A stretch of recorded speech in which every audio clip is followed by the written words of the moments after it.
Y vamos a invitar a Business Connection a Adrián Celaya, presidente de CAI Group. Muy buenos días, Adrián. Muchísimas gracias por estar con nosotros. Hola, buenos días y feliz Navidad.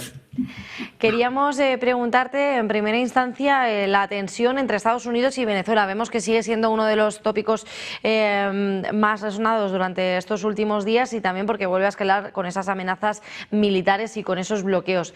¿Estamos ante un posible ejercicio de presión política o más que exista algún riesgo real de confrontación directa en el corto plazo?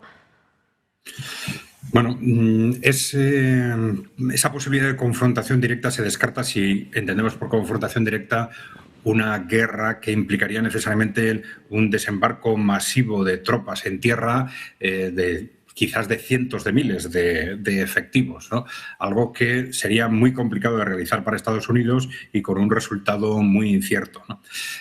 Esto no significa que queden descartados enfrentamientos del tipo, pues bueno, algún tipo de bombardeo, operación más o menos simbólica o con objetivos concretos. Pero claro, esto no resolvería lo que se supone que es el problema de fondo para Estados Unidos, que es el posicionamiento del gobierno de Venezuela en determinados ámbitos de una forma tal que no es, digamos, conforme con las estrategias de Estados Unidos. Entonces, la cuestión es cuál es realmente el objetivo de Estados Unidos al lanzar esta operación masiva de cerco naval, ¿no? Y bueno, ha habido distintas interpretaciones. Últimamente se está extendiendo en algunos servicios de inteligencia la impresión de que ha habido probablemente un error de información, es decir, que Estados Unidos ha realizado todo este despliegue contando con que dentro de Venezuela, en el ejército o en el ámbito político, había fuerzas preparadas casi de forma inmediata para levantarse, para generar una especie de confrontación civil o militar, o un golpe de Estado, algo similar.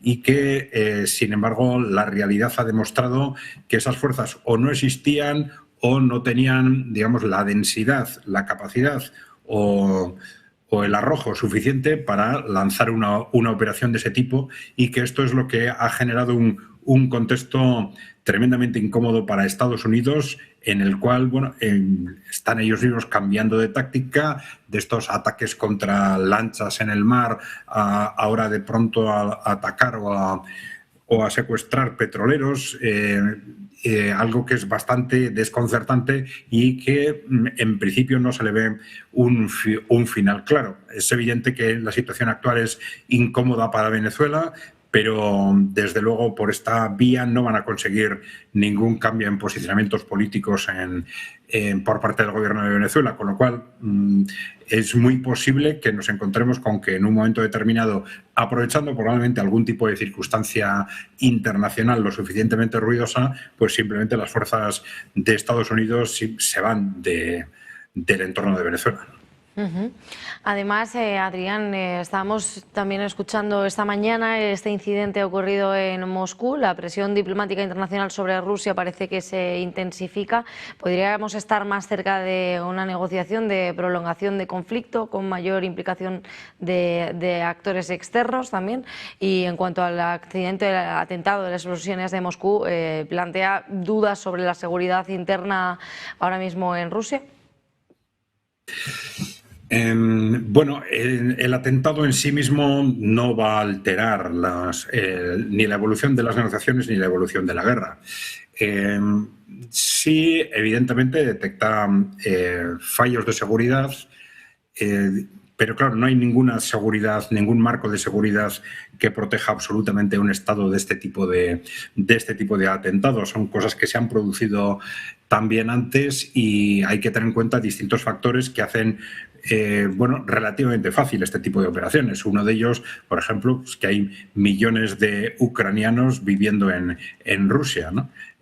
Muchos de ellos pues, desplazados como consecuencia de la guerra. Entre estos millones de ucranianos, el que haya operaciones de captación de agentes, etcétera, pues sería algo, digamos, relativamente fácil para fuerzas ucranianas y británicas que normalmente suelen trabajar conjuntamente en este tipo de operaciones, ¿no?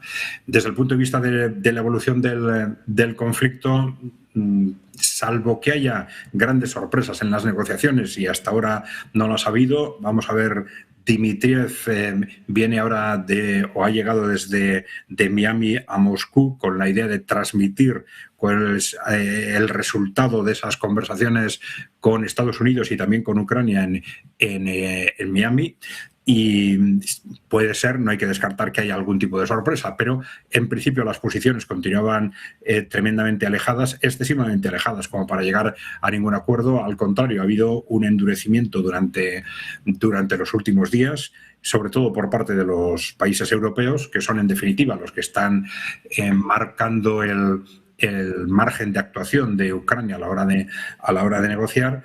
Y yo creo que esto quiere decir que, ya digo, salvo sorpresas, pues habrá que esperar quizás a un nuevo proceso negociador dentro de unas semanas, y muy relacionado evidentemente con lo que suceda en el campo de batalla, donde, bueno, pues Rusia continúa un avance sensiblemente más rápido que antes en el terreno, en distintas direcciones. Pues ha abierto un nuevo frente en Sumy, pues está ocupando Mirnograd, Uliapole va a caer enseguida, y se avanza muy rápidamente en lo que es en la región de Zaporilla.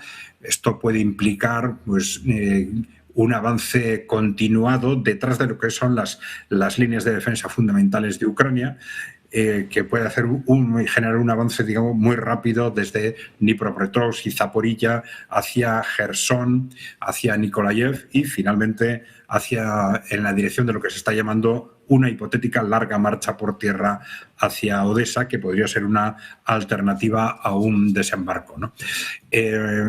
Son estos avances territoriales los que muy probablemente van a hacer inevitable que dentro de semanas o meses se vuelva a la mesa de negociación ya con posiciones muy distintas por parte de los países europeos. Rusia tiene ganada la guerra de desgaste desde un punto de vista estratégico ya hace mucho tiempo, pero el hecho de que se trate de una guerra de desgaste que hasta ahora no se haya traducido en grandes avances territoriales, pues facilita que las potencias europeas de alguna forma se engañen a sí mismas y no quieran, digamos, aceptar un marco de negociación que reconozca la realidad de que Rusia tiene ganada la guerra. Sin embargo, estos avances territoriales pues, van a hacer imposible mirar hacia otro lado.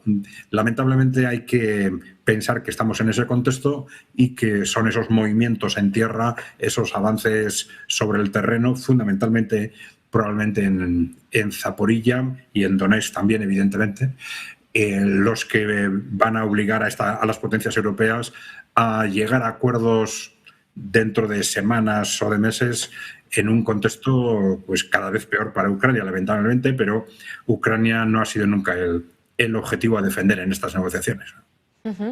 Pues Adrián, discúlpanos, vamos a ir con una información de última hora relacionada precisamente con Ucrania y enseguida volvemos contigo y te pregunto sobre esto.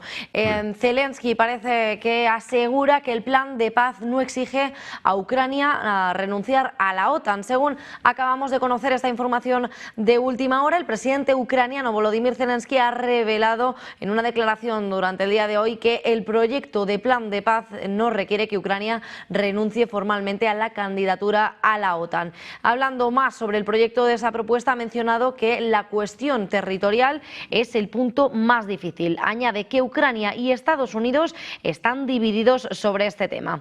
Zelensky también ha señalado que se espera que Estados Unidos, la OTAN y Europa proporcionen garantías de seguridad más sólidas, explicando que si Ucrania actúa contra Rusia, estas garantías serán anuladas, mientras que si es al revés, entrarán en vigor. También se espera que Moscú consagre una política de no agresión hacia Europa y Ucrania en todas las leyes necesarias.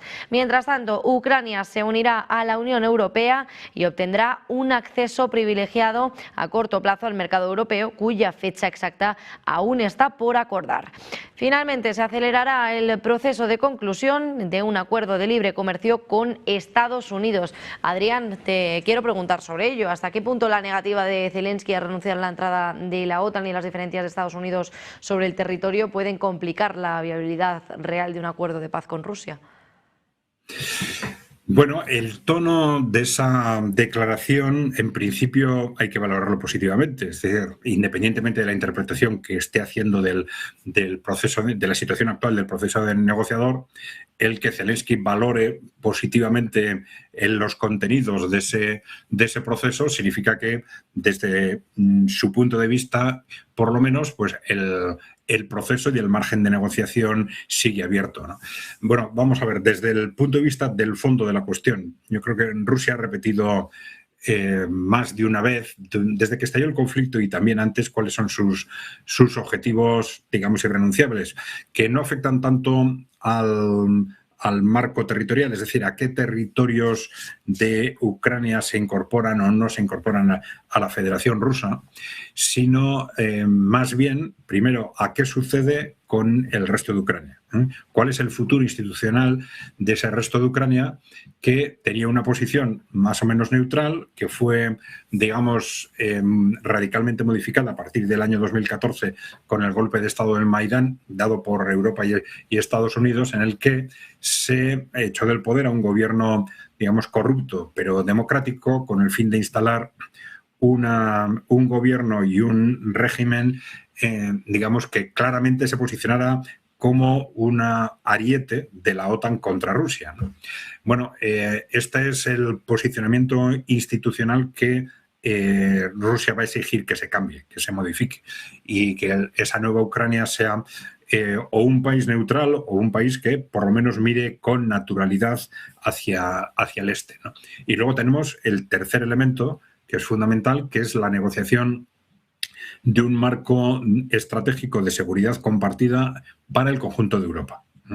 Y estos dos aspectos son fundamentales, porque, independientemente del acuerdo al que se llegue sobre qué territorios se incorporaron a Rusia, pues no habríamos ganado absolutamente nada si al otro lado de estos territorios, pues una y otra parte continúan mirándose el uno al otro, esperando para unos años después hacer estallar un nuevo conflicto, ¿no? Entonces, la negociación de ese marco de seguridad estratégico es fundamental, y de esa negociación pues depende el significado que tenga la pertenencia de Ucrania, pues, a la OTAN o a la Unión Europea.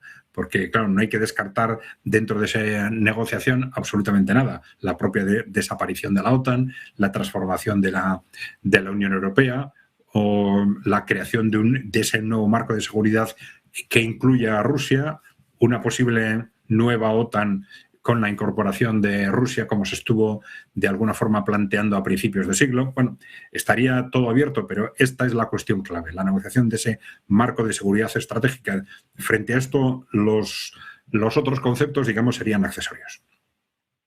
Adrián, quería preguntarte también sobre la rivalidad entre Washington y Pekín.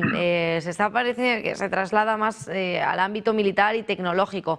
¿Es una competencia del verdadero eje del orden mundial actual, por encima de incluso el conflicto en Ucrania?